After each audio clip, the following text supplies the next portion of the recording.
La pandémie de coronavirus a déjà fait, selon le décompte de l'Organisation mondiale de la santé, plus d'1,6 million de morts dans le monde. Et en tête de ce classement macabre, on retrouve des puissances telles que les États-Unis d'Amérique, des pays importants en Amérique du Sud, notamment le Brésil, le Mexique, et en Asie, l'Inde, avec l'Europe suivie de très loin par le continent africain. Alors, depuis, la recherche est en marche pour permettre de trouver un vaccin, et il y a plusieurs vaccins qui sont mis au point par la communauté scientifique qui ne parle pas, c'est vrai, d'une même voix sur le sujet, mais des vaccins qui suscitent beaucoup d'inquiétudes. Et pour discuter de la question ce soir sur la tribune du mardi, nous avons l'honneur de recevoir Dr Olga Ndamba, qui est médecin de prévention à Bordeaux en France et président de l'Institut Supernova Santé Navale, un institut qui a pour objectif de promouvoir des projets de santé publique, de développement en santé publique sur le continent africain, en Afrique subsaharienne. Bonsoir docteur. Bonsoir. Et maître Jacques Brice Moumnougui, qui est avocat au barreau de Bordeaux, un habitué désormais de ce plateau, et qui est bien entendu défenseur des libertés fondamentales. Bonsoir. Bonsoir et merci Aziz pour ce que vous faites. Je vous en prie. Nous avons, on l'a souligné déjà, enregistré de nombreux discours, des discours de scientifiques, des prises de position même, qui laissent perplexes, bien sûr, les populations lambda à travers le monde. Et nous vous proposons de revenir sur cette sortie du professeur Luc Montagnier, qui a été reçu sur France Soir il y a quelques jours, et qui répondait aux questions d'un confrère au sujet de la pertinence de ce vaccin. J'essaierai de tempérer l'enthousiasme pour ce projet de vaccin. C'est un projet à long terme. Et là, on demande aux gens de le sortir tout de suite. Et s'ils l'acceptent, c'est une erreur. Parce que on risque d'avoir des effets absolument imprévisibles. C'est-à-dire ? Par exemple, des cancers, des organes qui se mettent à proliférer. Quand on joue à l'apprenti sorcier totalement. Ce sont des apprentis sorciers d'après vous ? Absolument. Absolument. Ils n'ont pas le recul nécessaire pour pouvoir se lancer dans cette aventure. C'est trop tôt. Ils ont certainement fait beaucoup d'études déjà avec les animaux, je pense, mais pas suffisamment pour prévoir. Il faut quand même passer à l'homme et pour prévoir ce qui va se passer. Alors, il ne faut pas que l'homme serve de cobaye. Il ne faut pas que les enfants servent de cobaye. C'est absolument non éthique. Il ne faut pas qu'il y ait des morts à cause des vaccins. C'est vrai, on ne peut pas prévoir ce qui va se passer pour la nation 1, 2, 3, 4, 5 après les vaccinations. Et donc ça nous porte dans un siècle finalement. Et donc on ne peut pas accepter que les enfants actuels soient ou même tous les disons de la génération actuelle, même les vieux comme moi disparaissent à cause d'un vaccin. D'après vous, le vaccin est aujourd'hui quand même la meilleure des solutions face à la Covid ? Non, c'est une solution. Mais c'est pas la seule. À la fin, il y a des traitements, il y a thérapeutiques qui sont actifs, qui ne coûtent pas cher, azithromycine, hydroxychloroquine, et il y en a encore d'autres. Il y a également des médecines herbales qui ont peut-être eu des effets également pour la malaria, pour le paludisme, qui peuvent aussi avoir des effets dans cette infection. Enfin, donc, on n'est pas du tout démunis. On n'est pas du tout démuni. Le professeur Luc Montagnier, découvreur du virus du sida, on le rappelle, prix Nobel de médecine également. Nous allons justement vous poser la question, docteur Olga Ndamba, y a-t-il des raisons de se méfier de ces différents vaccins qui sont mis au point, et on vante beaucoup en Europe le vaccin Pfizer BioNTech. Je ne sais pas si c'est bien prononcé. Absolument, BioNTech, donc c'est très bien prononcé. Alors c'est un sujet complexe, la vaccination, voilà. même si effectivement aujourd'hui il y a un focus sur la vaccination en lien avec le SARS-CoV, c'est vrai que de façon générale, depuis plusieurs années, dans les populations, que ce soit les populations européennes ou africaines, il y a entre guillemets une méfiance portant sur les vaccins en général, et pour plusieurs raisons, hein, parce que c'est vrai qu'on a connu, vous en aviez entendu parler, peut-être la polémique qu'il y a eu effectivement entre l'hépatite B et la possibilité, le vaccin de l'hépatite B et la possibilité que ce soit lié à des scléroses en plaques.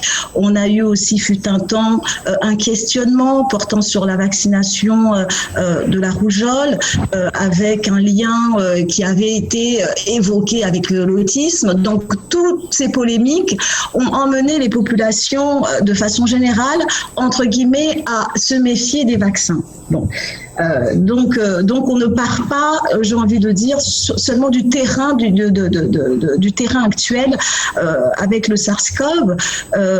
On a aujourd'hui, c'est vrai, ce que nous observons, un scepticisme d'une partie de la population, pour ne pas dire une défiance autour de la vaccination. Bon.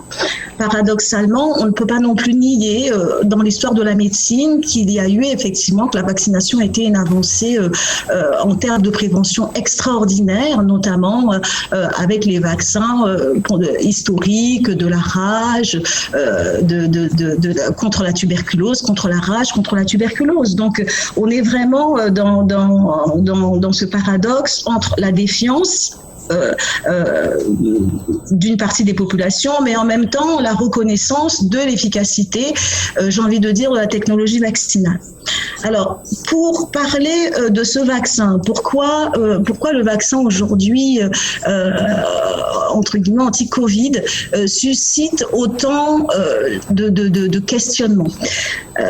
C'est tout simplement parce que, effectivement, à mon sens, il s'agit d'une nouvelle technologie. Et donc, c'est une nouvelle technologie qui porte notamment, c'est ce qu'on appelle les vaccins à ARN, qui fait l'objet de recherches depuis plusieurs années, mais qui a été mise au point, en l'occurrence, dans le cadre de cette recherche-là. Donc, il s'agit d'une nouvelle technologie qui n'est pas tout à fait aujourd'hui, je dirais pas maîtrisée, mais dont on n'a pas de recul, notamment sur les effets secondaires. Au niveau de l'efficacité du vaccin en lui-même, si on s'attache uniquement aux publications dont nous avons pu prendre connaissance, on atteint son but. C'est un vaccin qui, c'est une technologie, je l'ai dit, nouvelle, mais qui d'ailleurs, c'est cette technologie-là qui a permis un développement rapide parce que on peut, grâce à cette nouvelle technologie, je ne sais pas si vous voudrez qu'on la développe, c'est un peu scientifique, mais bon. Alors on aura l'occasion de la développer dans un autre contexte. Dans un autre reportage, d'accord, mais en tout cas, cette nouvelle technologie permet la création plus rapide de vaccins. Le but qui est, en fait, si vous voulez, de faire réagir l'organisme, de faire fabriquer par l'organisme des anticorps anti un virus donné est atteint. En l'occurrence, pour Moderna, pour ne parler que de ceux actuellement qui vont être en tout cas commercialisés, pour Moderna et pour BioNTech, on a plutôt des très bons résultats puisqu'on a des efficacités autour de 90-95% par rapport aux échantillons qui ont été testés. Je pense qu'on parle de 43 000 pour l'un sur les phases 3, d'essais de 33 000 individus pour l'autre. Donc, ça reste des échantillons qui sont quand même importants avec donc une efficacité que personne ne peut contester en termes donc de réponse vaccinale et donc de production d'anticorps. Donc, au niveau de l'efficacité anti-coronavirus, en tout cas, la recherche a atteint le but. Oui, c'est sûrement très efficace, comme vous le dites pour ce cas-là, mais il y a un rapport du CDC qui a été publié le 19 décembre et qui indique que 3150 personnes vaccinées contre le Covid-19 sont devenues incapables d'effectuer leurs activités habituelles. Est-ce que c'est... Écoutez, moi, j'ai pas connaissance de cette... 350 000 personnes vaccinées. 3150 personnes.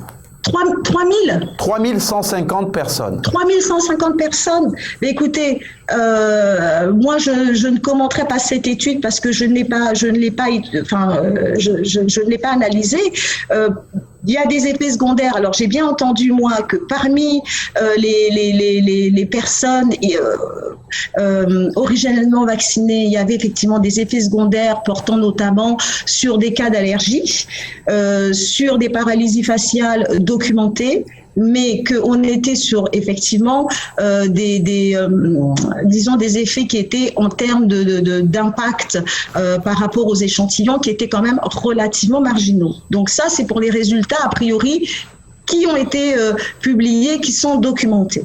Maintenant, et c'est là où je rejoins peut-être effectivement les propos de Monsieur Montagnier, c'est de dire que personne aujourd'hui ne peut lire dans le marc de café. C'est-à-dire que, bien évidemment, on n'a pas de recul suffisant en termes d'effets secondaires.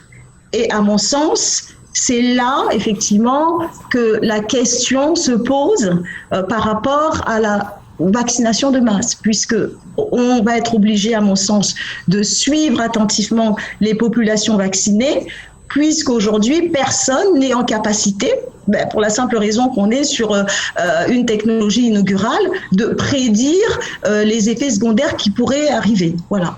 Donc, alors, on se retourne vers Maître Jacques Brice Mounogui, qui, bien sûr, suit de près cette actualité, même s'il n'est pas scientifique. On rappelle que vous êtes avocat et défenseur de liberté fondamentale à Bordeaux. Vous êtes, vous, opposé à toute idée de vaccination obligatoire.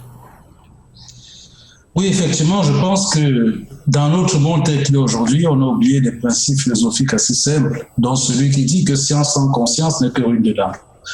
Aujourd'hui, nous assistons à une impréparation, à une agitation qui, à mon avis, ne sert pas la science. On ne peut pas, alors qu'on a du mal à identifier un virus, à connaître ses facteurs de mutation, à être sûr que les tests permettent véritablement d'arriver à un résultat objectif, à ne pas connaître les populations sur lesquelles on va les administrer, à prévoir comme ça un vaccin qui sort d'un institut de laboratoire précis et imaginer l'administrer à l'ensemble des populations de manière obligatoire. Alors moi, ce qui m'inquiète, sans faire le débat pro-vaccin ou contre les vaccins, c'est véritablement la mise en place de cette nouvelle société, de ce nouveau passeport vert, de cette nouvelle étoile jaune. J'appelle ça une étoile jaune comme on le faisait avec les Juifs et j'assume mes propos. Lorsque le Premier ministre, aujourd'hui dans notre situation française, nous avons un projet de loi qui est à l'Assemblée nationale, qui nous dit précisément, je vais me permettre, Aziz, de reprendre le texte parce que c'est important, qui nous dit clairement que, et je vous le lis, alors c'est un article qui vise à changer ici le Code de la santé publique, qui nous dit que le Premier ministre peut subordonner les déplacements des personnes, leur accès aux moyens de transport ou à certains lieux, ainsi que l'exercice de certaines activités, à la présentation des résultats d'un test de dépistage établissant que la personne n'est pas affectée ou contaminée, au suivi d'un traitement préventif, y compris à l'administration d'un vaccin ou d'un traitement curatif. Vous voyez, nous sommes véritablement en train de basculer dans ce que certains ont qualifié, c'est pas le mot, dictature sanitaire.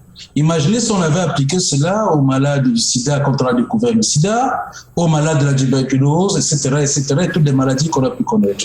Il va de soi que nous avons aujourd'hui une épidémie qualifiée de pandémie par l'OMS, c'est important la qualification, et que nous devons la résoudre, mais je pense qu'on ne peut pas résoudre de manière pérenne, contrairement à ce qu'on veut nous faire croire, une épidémie aussi apparemment complexe, en versant dans la précipitation et en imaginant que la solution, comme l'a dit le professeur Montagnier, à une maladie d'ailleurs dont on oublie de dire qu'elle est néanmoins traitée. Parce que quoi qu'on puisse dire, c'est un protocole, on ne dit jamais à la télévision que cette maladie est traitée. L'Afrique en a fait la démonstration. Il y a beaucoup de pays où on a vu la maladie reculer, où des protocoles ont été mis en place, bien sûr, protocoles qui ne sont pas validés par l'OMS puisque ça vient d'Afrique et que l'Afrique n'a jamais été rentrée dans l'histoire. On n'en tient pas compte, alors que sur place, il y a des résultats qui sont objectifs.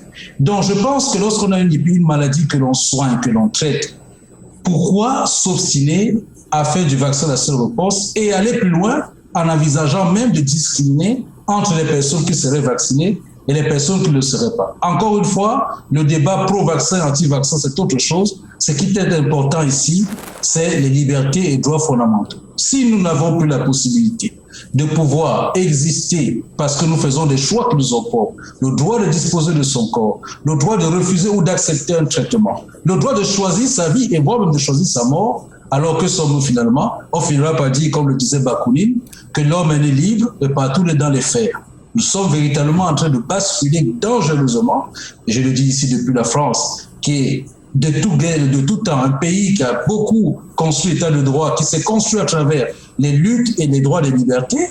Nous sommes en train de véritablement de basculer dans une dérive dangereuse. Moi, mon but, je ne pense pas qu'il soit très, très intelligent ou qu'il soit d'ailleurs très, très plaisant de s'en remettre uniquement à la science. Et moi, je ne confonds pas science et médecine.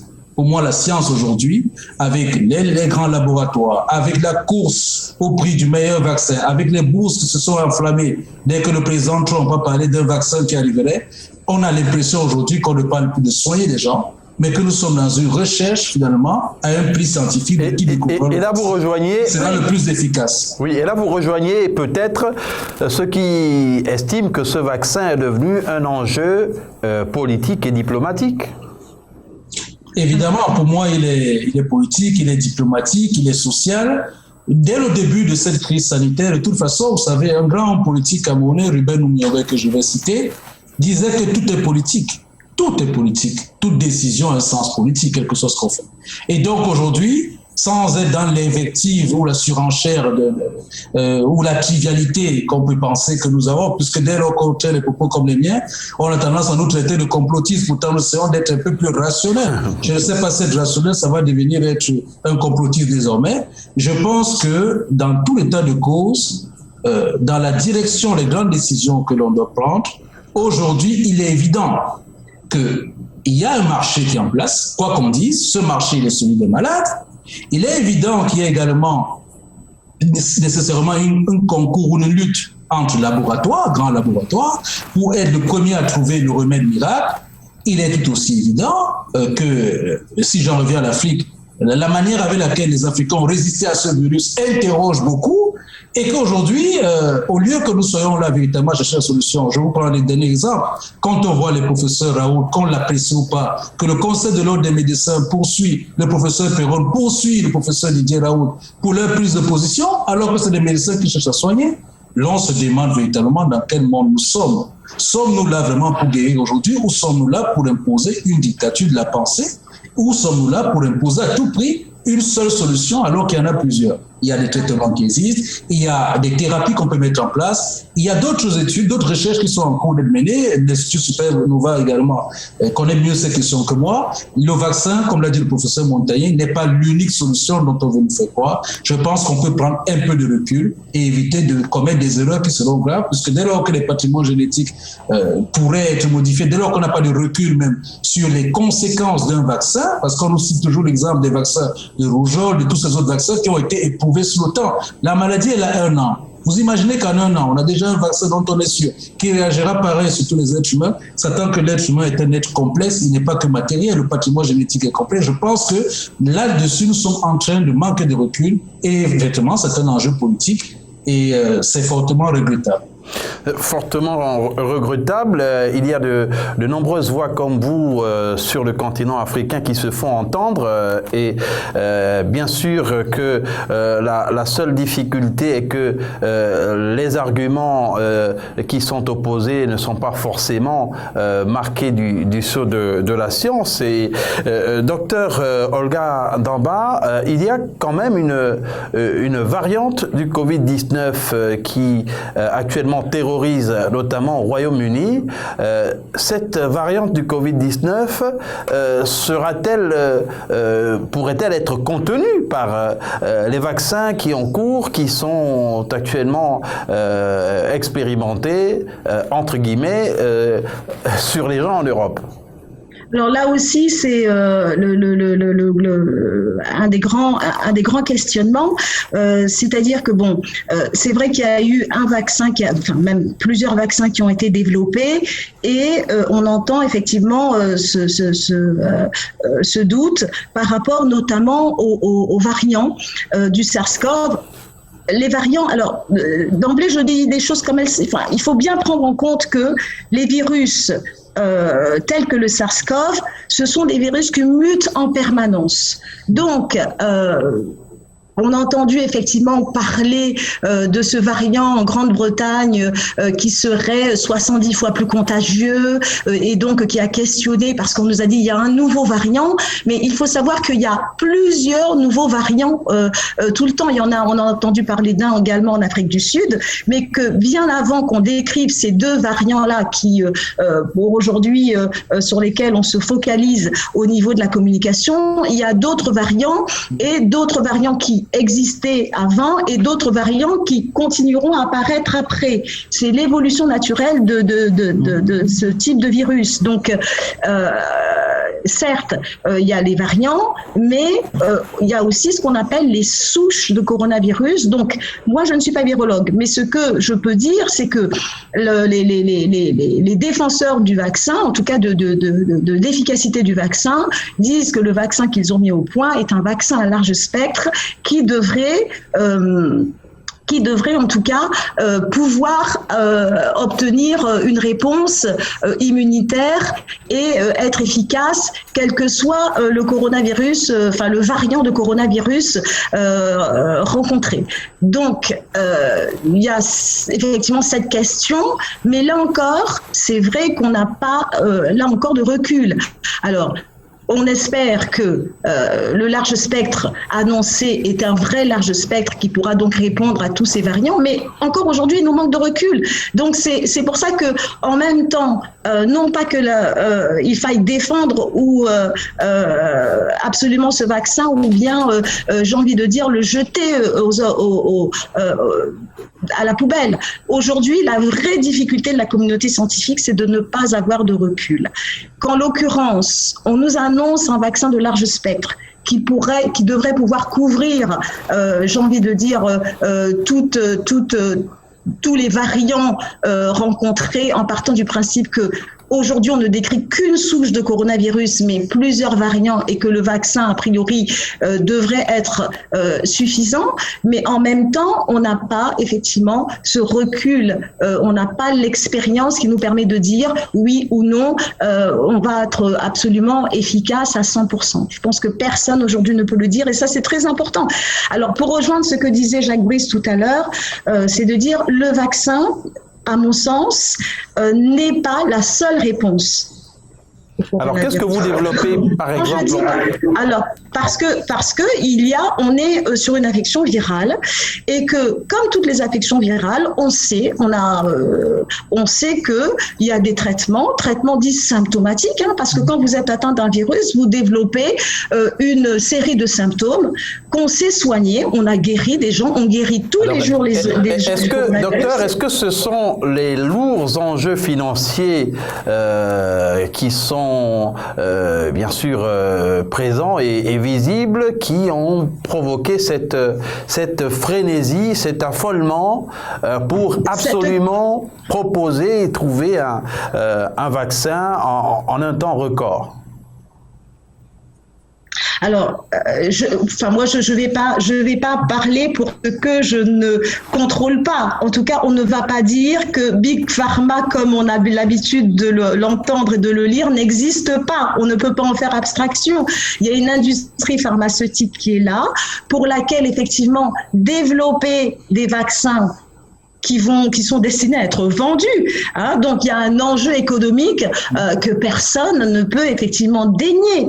Bon, alors cet enjeu économique, il faut qu'il puisse, en fait, si vous voulez, il faut qu'il puisse rencontrer un intérêt sanitaire. C'est ça la question. C'est-à-dire, bon, il y a l'argent, certes, mais est-ce qu'aujourd'hui, voilà, ces vaccins vont rendre un service sanitaire? Quel genre de service sanitaire? Et la question aussi est de se questionner en termes de stratégie. est-ce que c'est cette stratégie-là que les autorités sanitaires doivent choisir pour leur population ou pas? On a vu que notamment pour la réponse au corona, tous les pays n'ont pas répondu de la même façon, ne serait-ce que même par rapport à la prévention. Donc, on peut partir aussi du principe que tous les pays, aujourd'hui, on parle de ce qui se fait en Europe et aux États-Unis, mais peut-être que tous les pays, je crois qu'on a entendu parler un peu de la réserve en Suisse, les Suisses qui préfèrent attendre un petit peu. Donc, il est évident que tous les pays ne réagiront pas non plus de la même façon à se précipiter sur le vaccin. Donc après, la stratégie effectivement de riposte sanitaire appartient aux autorités sanitaires du pays et donc entre guillemets aussi aux autorités politiques, puisqu'on ne peut dissocier. Mais est-ce que lorsque l'Organisation mondiale de la santé encourage ou fait la promotion de cette mise au point de vaccin, eh bien ça ne finit pas par décider certains États qui se fient bien entendu beaucoup à l'OMS à choisir cette stratégie. Bien sûr. En fait, il faudrait que le discours soit pluriel. Certes, faire la promotion d'un axe. Même si effectivement l'axe vaccinal aujourd'hui peut susciter beaucoup d'interrogations, mais aussi ce qui est important de ne pas perdre de vue, c'est que il y a la promotion d'abord de la prévention de base, qui passe par les mesures barrières et tout ce qu'on a entendu jusqu'ici, et également la promotion de la prise en charge thérapeutique qu'on ne doit pas perdre de vue, parce que a priori celle-là on sait aussi faire, donc on n'est pas complètement démunis. Et en ça, Jacques Brice, qui tout à l'heure s'exprimait, Maître Moumongui qui s'exprimait, a tout à fait raison en disant nous ne sommes pas démunis. Et en plus, si vous voulez, l'impact du SARS-CoV n'est pas le même selon certains pays. Tous les pays ne souffrent pas de la même façon, entre guillemets, ne sont pas impactés de la même façon. Donc, la réponse n'a pas à être totalement celle des pays occidentaux qui, eux, effectivement, ont un nombre de cas qui est extrêmement important par rapport à certains pays. Donc, je crois que ça aussi, c'est très important. C'est-à-dire qu'aujourd'hui, effectivement, on a les médias qui sont très, très aujourd'hui focalisés sur ce problème de vaccination parce qu'aujourd'hui, on en parle beaucoup.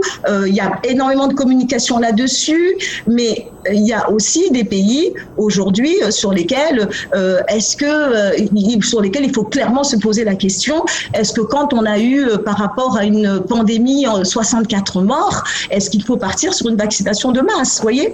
Voilà, et c'est le cas notamment de certains pays d'Afrique subsaharienne qui ont très bien résisté.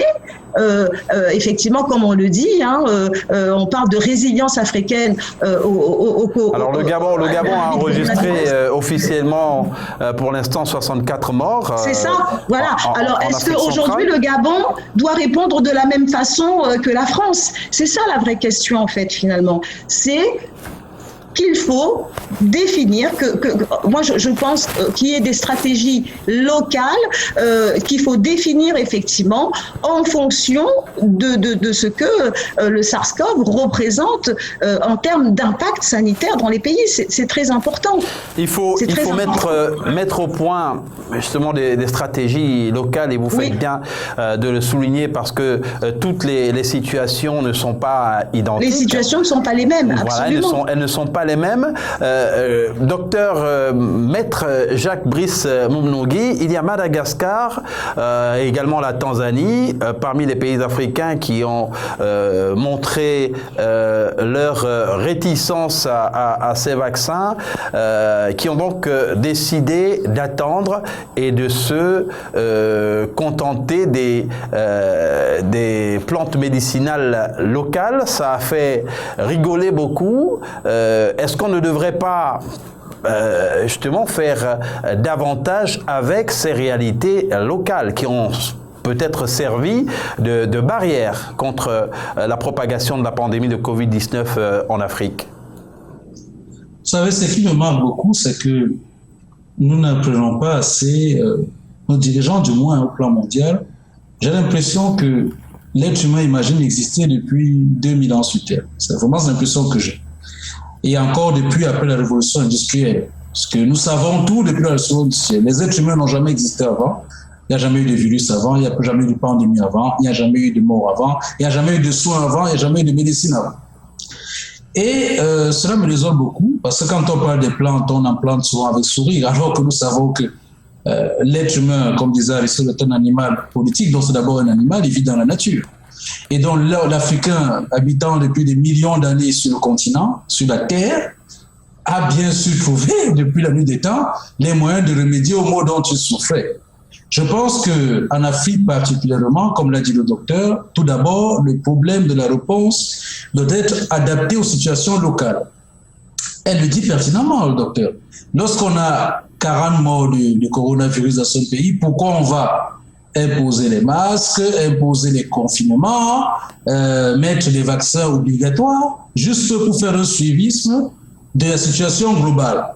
Je sais qu'on nous parle d'un village planétaire, mais je pense quand même que tout comme la médecine, c'est que chaque individu répond personnellement à un traitement par rapport à son propre patrimoine génétique et par rapport même d'ailleurs à son état d'esprit lorsqu'on le soigne. L'on sait très bien que les solutions ne peuvent pas être globales. Donc moi, je félicite vraiment Madagascar particulièrement pour avoir mis en place d'ailleurs son protocole qui a été repris par d'autres pays africains pour avoir essayé et continuer d'avoir une initiative africaine de réponse, une thérapie africaine de réponse au problème du coronavirus. Il y a beaucoup de pays africains, je pense que l'humanité gagnerait aujourd'hui à prendre le recul et se dire que il y a des choses qui ont bien existé avant de la révolution industrielle et peut-être essayer d'aller en Afrique, essayer de comprendre comment les Africains font pour résister avec un grand brio à cette pandémie. Comment ils font pour ne pas mourir autant? Comment ils font pour que les gens continuent vraiment à exister et à poursuivre, malgré le fait qu'en Afrique, nous sommes un peu plus socialisation complète, les gens se fréquentent, les gens se voient, les gens se touchent, mais il n'y a pas un tel taux de contamination. Alors, au lieu de tirer tous les enseignements de cela, parce que l'homme dans ce qu'il est a toujours, plus il monte, plus il est arrogant, il finit même par se prendre pour le créateur du tout, il ne veut pas regarder à côté de lui. Une grande sagesse antique nous dit que la sagesse ne se trouve pas à côté du sachant, il se trouve souvent près de la servante qui est en train de meuler, c'est-à-dire d'écraser la pierre. Donc quand on est un savant, on cherche toutes les solutions et on se rapproche même de ceux qu'on pense pouvoir dominer ou qu'on domine, notamment les Africains, pour essayer peut-être de comprendre. Je pense que si les études étaient menées sur le coronavirus, en regardant comment l'Afrique a fait pour résister, on aurait peut-être, je le dis peut-être parce que je ne suis pas scientifique, mais je pense qu'on aurait quand même, ce serait intéressant de voir comment adapter cette réponse africaine à l'ensemble de l'humanité et pour le bien de l'humanité tout simplement. Il ne s'agit pas de faire de l'africano-supériorité. Nous ne sommes pas des êtres hégémoniques. Vous savez, nous ne sommes pas des êtres hégémoniques, nous sommes des êtres sociaux. Donc, par contre, c'est ce que j'avais à dire là-dessus. Oui, et docteur Olga Ndamba, justement, l'Institut Supernova a prévu de mettre en place sur le continent africain des stratégies en matière de santé publique qui devraient tenir compte désormais de ces donnes des plantes médicinales africaines qui sont d'un grand apport. Certains pays ont d'ailleurs déjà entrepris de faire en sorte que ces médecines soient mises à contribution à côté de la médecine moderne. Absolument. Alors, ne l'opposez pas à la médecine moderne. Pour moi, c'est de la médecine moderne. C'est de la médecine moderne. Hein. La médecine dite moderne. Oui, la médecine dite moderne ou peut-être l'allopathie dans une certaine, dans une certaine partie de sa définition. En tout cas, il est clair de toute façon qu'en Afrique, nous disposons d'une réserve de plantes qui effectivement est extraordinaire, et réserve de plantes d'ailleurs qui monte, c'est reconnu puisque une grande partie des princeps aujourd'hui qui font les thérapies que nous administrons viennent du continent africain. Donc oui, alors comme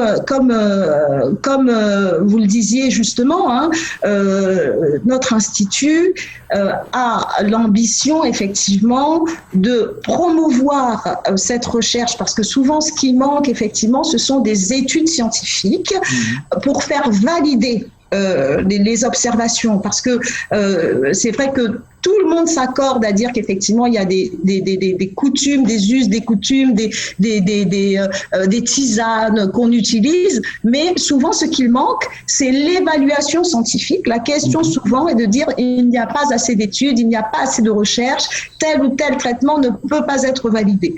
Or, nous pensons qu'aujourd'hui, en Afrique, nous disposons en tout cas de compétences et de ressources, tant au niveau d'ailleurs technique que scientifique. N'oublions pas notamment qu'en termes par exemple de virus, nous avons des éminents virologues, pour ne citer que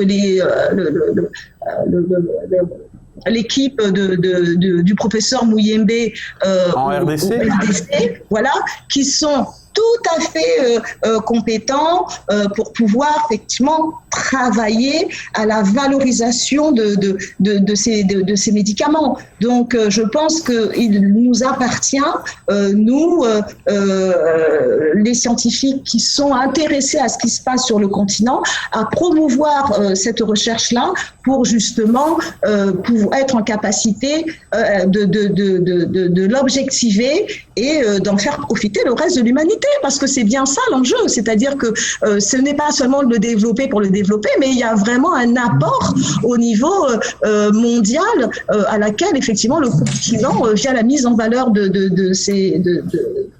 Alors on est justement, vous faites bien de rappeler le travail titanesque abattu par le professeur Muyembe et ses équipes. C'est d'ailleurs le professeur Muyembe qui avait découvert le virus Ebola. Et qui a eu à faire face à 4 épidémies Ebola, ce qui n'est pas neutre. Ce qui n'est pas rien. Quand on connaît la virulence d'Ebola, ne serait-ce que pour le comparer au SARS-CoV. Donc voilà, la ressource est là et je pense qu'il faut continuer à la renforcer. Voilà. Il faut la renforcer, mais on en revient toujours à ces questions d'intérêt. Il y a tellement d'argent en jeu que, à tort ou à raison, les chercheurs africains soupçonnent l'OMS d'être contrôlé par Big Pharma et d'avoir pratiquement zéro chance que les recherches présentées, les travaux présentés soient validés. Est-ce qu'il n'y a pas une voie de contournement? Est-ce qu'il ne va pas falloir sur le continent africain une autre organisation qui ne va pas forcément se passer de l'OMS, mais qui aura également la qualité pour juger de la fiabilité des travaux des chercheurs africains? Ben écoutez, ça, je pense qu'il appartient aux autorités sanitaires africaines de déterminer leurs propres références, leurs propres normes, leurs propres mécanismes d'autocontrôle et d'auto-validation. Je pense que c'est un enjeu très important, ne serait-ce que par l'apport que ça peut apporter, parce que de toute façon, on l'a bien vu, lors du SARS-CoV, on a vu effectivement les limites quelque part d'une forme de centralisation. Voilà. Donc, je pense qu'aujourd'hui, effectivement, on a intérêt à effectivement promouvoir la définition alors je sais pas comment on pourrait appeler ça, c'est pas l'OMS qu'on va créer, loin de là, mais en tout cas d'organismes, de sociétés savantes, en tout cas en capacité de valoriser il y a déjà sur le continent. Le Centre africain de prévention des maladies qui est encore trop dépendant de l'OMS. Alors, je ne vais pas aller juger si oui ou non le centre africain est encore trop dépendant, parce que en plus, je ne connais pas les mécanismes de son action. Mais je pense que c'est une question de confiance et de réappropriation de ce qu'est effectivement la ressource sanitaire africaine. C'est-à-dire qu'il faut pas forcément être toujours dans le suivisme ou la reproduction de ce qui se fait ailleurs. Je pense qu'il appartient à l'Afrique peut-être pas, j'aurais dit de réinventer, mais au moins d'inventer. C'est effectivement, en tout cas d'une certaine façon, ces organismes de contrôle, surtout en termes de santé. Voilà. Docteur Jacques Brice-Monogui, vous êtes en tout cas un panafricaniste qui continue de faire entendre que le continent africain doit se prendre en charge, notamment en ce qui concerne les questions de santé. Vous avez souvent imaginé une autre organisation qui soit en mesure, notamment depuis l'avènement de cette pandémie de Covid-19, qui soit en mesure sur le continent africain de décider par elle-même par exemple, quelle thérapie appliquer, quelle réponse apporter aux problèmes auxquels les Africains sont confrontés. Surtout que pour cette pandémie de Covid-19, eh bien, le continent africain a surpris, puisque l'hécatombe avait été annoncée. Oui, l'hécatombe annoncée n'a pas eu lieu. Je pense qu'on peut clairement le dire, puisque Bill Gates et son épouse avaient dit qu'il y aurait des millions de morts en Afrique. Donc, ce qui ne s'est pas produit. En réalité, je crois que l'épidémie nous fait comprendre quelque chose de fondamental au regard de la souveraineté des États. Nous avions oublié que la médecine ou la santé était également un objectif stratégique. Et je crois que dans l'agenda 2063 de l'Union africaine, puisqu'on parle d'une Afrique intégrée en 2063, nous avons beaucoup parlé d'une Afrique économiquement intégrée, de marché d'affaires, d'espace économique plus large. Mais je pense peut-être qu'on a omis, ou alors on va maintenant le prendre en conscience, la défense également d'une santé intégrée. Pourquoi une santé intégrée? Parce que je crois qu'aujourd'hui, le continent africain, plutôt que de parler de pays, je pense qu'on doit raisonner en bloc, raisonner en continent. Le continent africain aujourd'hui fait face à un défi important, puisque c'est le seul qui n'a pas des organismes de contrôle, de certification de ses propres recherches et de sa propre médecine. C'est quand même quelque chose d'incroyable. Ça veut dire que si vous faites une recherche en Afrique, si vous la trouvez, il faut la faire certifier ailleurs. Ça veut dire que nos méthodes, je ne dis pas qu'on ne doit pas continuer à apprendre les autres comme nous l'avons fait, mais les autres aussi peuvent apprendre de nous et nous pourrions nous-mêmes apprendre de nous-mêmes. Savez-vous, au moment où les épouses des rois en France et ailleurs mouraient en couche, l'Africain maîtrisait l'accouchement avec divination. Il y avait très peu de morts en couche. Avant la rencontre avec l'Occident, les Africains vivaient beaucoup plus longtemps. Je ne dis pas de revenir en arrière et de revivre ce que nous ne pouvons plus vivre aujourd'hui, mais je pense sincèrement que l'Afrique aujourd'hui, si elle n'a pas compris que l'enjeu de la santé est un enjeu indéfiniment stratégique, alors on n'a rien compris. Il s'agit en réalité de rassembler les fils et les filles du continent et que l'Union africaine mette en place un organisme de certification scientifique des propres recherches que nous pourrions faire. Avec le deuxième problème, c'est que les États aussi acceptent de contribuer à ce fonds, parce que le problème, il est là. Si on veut faire de la recherche, il faut aussi mettre les moyens. Si les moyens viennent d'ailleurs, on va vous imposer les politiques. Donc je crois qu'aujourd'hui, et la réponse, elle est claire. En science, souvent, j'aime beaucoup les sciences scientifiques quand ils nous parlent de l'empirisme. On raisonne de manière empirique. C'est-à-dire les résultats font la démonstration. Aujourd'hui, le résultat est que les Africains ont résisté à cette maladie et on fait comme si c'était le fait du hasard ou de la chance ou de la sorcellerie, comme certains pensent. C'est un fait scientifique dont on peut se servir pour asseoir en Afrique un institut panafricain et pourquoi pas, n'ayons pas peur des mots, et pourquoi pas sortir de l'OMS d'ailleurs. Les pays qui en sont sortis n'ont pas cessé d'exister. Je ne crois pas que l'OMS soit dirigée par de grands scientifiques, je suis désolé de le dire, c'est de la politique. Il y a des institutions qui sont nommées, des personnes qui sont nommées, qui sont là parce que certains États les ont agréés. Je ne dis pas, je ne fais pas de vindicte personnelle, je n'ai rien contre l'actuel directeur de l'OMS, mais je pense d'un point de vue concret, les directeurs des gens de l'OMS ne sont plus là, malheureusement aujourd'hui, pour faire de la science ou de la médecine. Ils sont là pour faire de la politique sanitaire au plan mondial. Et donc, il faut revenir aux choses simples, au serment d'Imhotep, aux choses simples. Quand on fait de la médecine, c'est pour soigner les gens. L'objectif, c'est de soigner les gens. Maintenant, s'il y a de l'argent ou s'il y a des intérêts économiques, comme a dit le docteur, ils doivent toujours servir un intérêt sanitaire. Aujourd'hui, je ne crois plus. à titre personnel, c'est mon avis vraiment personnel. Je ne crois plus que la médecine telle qu'on la voit aujourd'hui, la science telle qu'elle est développée, les grands laboratoires tels qu'ils ont pris l'hégémonie, soient véritablement encore là pour chercher à soigner. Je crois qu'on est là aujourd'hui pour faire des bénéfices. On a des charges, on a une rentabilité.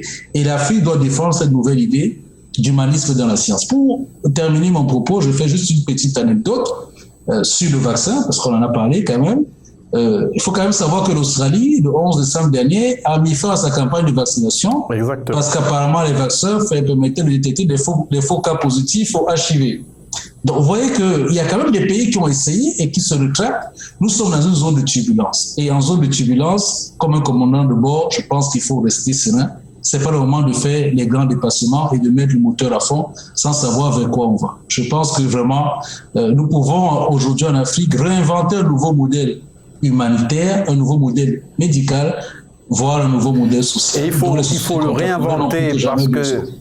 le réinventer parce que c'est urgent. Docteur Olga Ndamba, vous êtes sur le continent africain, vous avez des visées pour le continent africain, vous êtes africaine pour améliorer notamment les réponses en matière de santé publique, et on a vu que sur le continent africain justement les systèmes de santé sont fragiles et la pandémie de Covid-19 en a été le révélateur.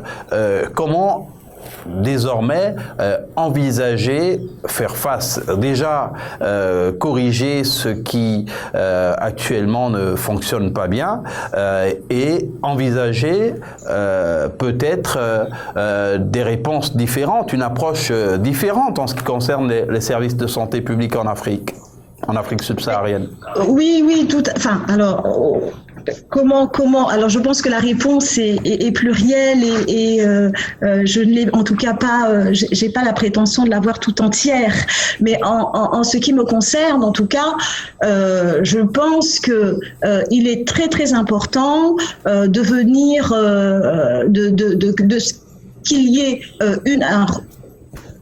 en tout cas une ambition des médecins qui sont intéressés à la santé en Afrique, de s'organiser pour venir en appui de ces systèmes de santé qui sont fragiles, mais qui ont également quand même aujourd'hui montré qu'ils étaient en capacité de faire face à une pandémie, parce qu'il y a eu des choses très intéressantes qui ont été développées en Afrique. Dès que la pandémie a été annoncée, il y a eu des mesures qui ont été prises dans différents pays, des mesures de riposte qui ont porté leurs fruits. Je pense qu'on peut encore travailler à consolider cette approche en termes de santé publique. Moi, ce qui me semble important concernant l'Afrique, c'est qu'elle soit en capacité de définir elle-même ses priorités. Parce que en termes de santé publique, on raisonne toujours par priorité. Les pathologies sont là, il y en a beaucoup. On ne peut pas attaquer tout de front, ne serait-ce que parce que les moyens sont souvent limités, et qu'il est important de définir ses propres priorités. Il y a des choses qui sont relativement simples et qui sont d'une grande efficacité aujourd'hui. Quand on observe de façon, je dis ça générale, bien évidemment, on peut apporter encore des éléments importants. Il y a des sujets, il y a des thématiques de recherche qui sont complètement délaissées. On a vu aussi avec ce SARS-CoV comment on peut dévier tout un axe de recherche vers, j'ai envie de dire, une thématique, pour laquelle, de façon globale, on a dit que c'était une priorité. Bon, certes, le SARS-CoV j'ai envie de dire, l'épidémie de SARS-CoV a ébranlé les autorités sanitaires de tous les pays, mais il ne faut pas perdre de vue qu'il y a aujourd'hui en Afrique des axes de travail qui sont aujourd'hui sous-estimés, et pour lesquels on devrait pourtant travailler parce qu'on peut gagner beaucoup si on s'investissait un petit peu dans ces axes de travail-là. Voilà. Je parle notamment quand on voit les programmes élargis de vaccination, la vaccination de la rougeole, on peut continuer à la développer parce que la rougeole reste par exemple la première cause de mortalité infantile.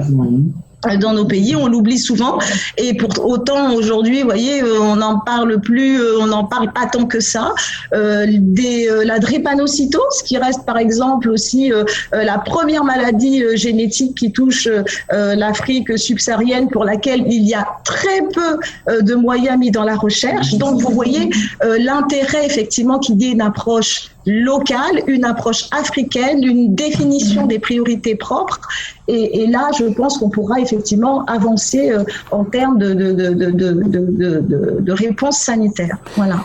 Et c'est un défi qu'on espère que les dirigeants des différents pays africains vont contribuer à relever, parce qu'ils ne vont pas pouvoir le faire seuls.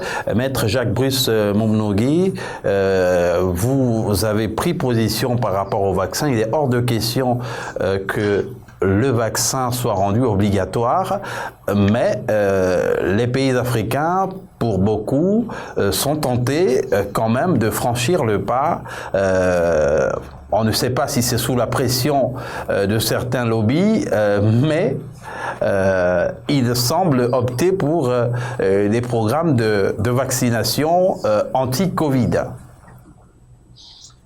Écoutez, moi, je ne peux pas commenter simplement les décisions qui sont prises. Je constate quand même que certains pays, si je prends le cas du Cameroun, a mis en place une reconnaissance très forte dans le cadre de cette épidémie de la médecine traditionnelle, ce qui a fait que les protocoles comme celui du Monseigneur Cléda, protocoles traditionnels, ont été mis en place et officiellement distribués pour soigner officiellement le Covid-19. Et donc, on se rend compte que les résultats sont connus, puisqu'au Cameroun, il y a quand même une forte régression de cette épidémie depuis que ce protocole a été mis en place. Donc, pour le reste, nous savons que le problème que nous avons effectivement en Afrique, et c'est ce problème lorsque les politiques publiques dépendent souvent de l'aide étrangère, c'est que la politique sanitaire aussi est une politique publique. Dès lors qu'il y a l'aide étrangère, on peut également, je ne vais pas dire imposer, mais disons que l'aide étrangère peut également être conditionnée à la mise en place d'une politique de vaccination, des campagnes de vaccination. On en a vu en Afrique tellement de campagnes de vaccination. Je pense que l'Africain est celui qui a été le plus grand cobaye de l'humanité en matière d'expérimentation vaccinale. Toujours est-il que aujourd'hui, je crois que il faut, si on doit mettre en place une campagne de vaccination aussi précipitée, peut-être restreindre d'abord les vaccinations aux personnes qui accepteraient de le faire, tester leur efficacité sur un certain nombre d'années, avant de la généraliser à l'ensemble de la population. Ce serait faire preuve d'un peu de responsabilité. Et il me semble que faire preuve de responsabilité, c'est également là de gouverner. Et aujourd'hui, je m'inquiète du fait que nous soyons dans une espèce de globalisation de la pensée et de réplication de modèles dont on ne sait pas s'ils sont véritablement adaptés, utiles ou nécessaires. Voilà simplement ma position. Je n'ai rien à titre personnel contre les vaccins en tant que tel. Les vaccins existent également dans la nature. Moi, je suis assez naturopathe. Il y a des plantes que l'on peut prendre pour prévenir certains maux. Donc, le vaccin est un mécanisme médical.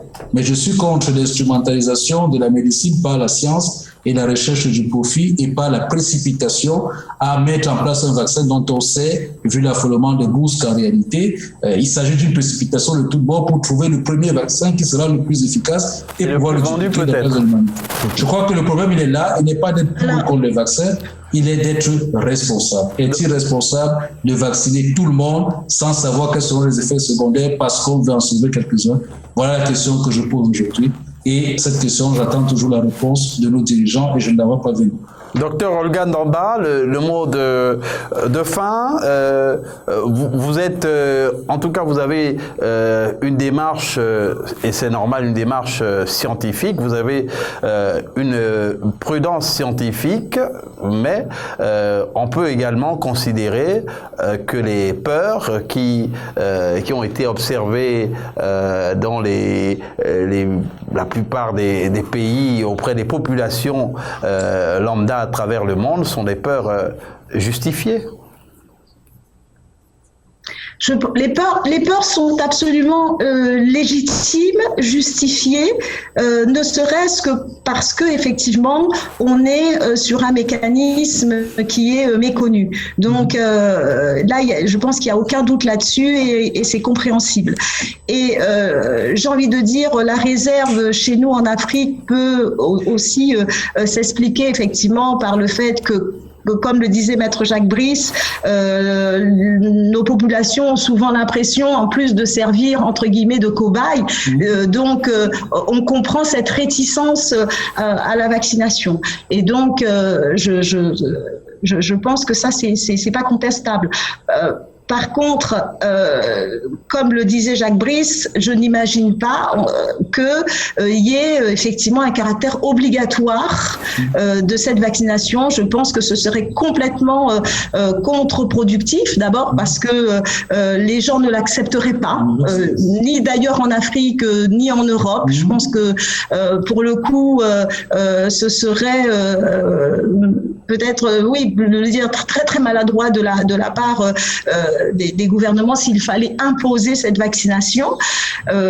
Par contre, c'est vrai que stratégie, je suis pas là aussi sûre qu'il fasse absolument faire un suivisme et une globalisation des situations. Je l'ai encore dit une fois. Donc voilà un petit peu mon avis en ce qui concerne cette vaccination SARS-CoV. Je suis comme tout le monde. On aimerait être quelques années plus tard pour voir vraiment où nous emmène cette approche préventive. En sachant qu'aujourd'hui, si on veut rester sur notre continent, voilà, il va falloir peut-être que s'engage un vrai débat sur la stratégie locale qu'il faut retenir, que les autorités sanitaires africaines doivent retenir. Voilà. Et je ne suis pas sûre qu'elle doit être la même que celle qui est adoptée en Europe. Docteur Olga Damba, merci. Je rappelle que vous êtes médecin de prévention à Bordeaux en France et que vous êtes présidente de l'Institut Supernova Santé et Navale. Merci d'avoir spontanément répondu à notre invitation. Merci également à Maître... C'est moi qui vous remercie. Merci également à Maître Jacques Brice Momnougui, avocat au barreau de Bordeaux, également défenseur des libertés fondamentales. Merci à vous, fidèles téléspectateurs, de nous avoir suivis. Merci beaucoup. Merci beaucoup. Merci de nous avoir suivis et de ne jamais désespérer de l'Afrique. Très bonne suite de programmes sur La Belle Télévision, votre chaîne panafricaine internationale.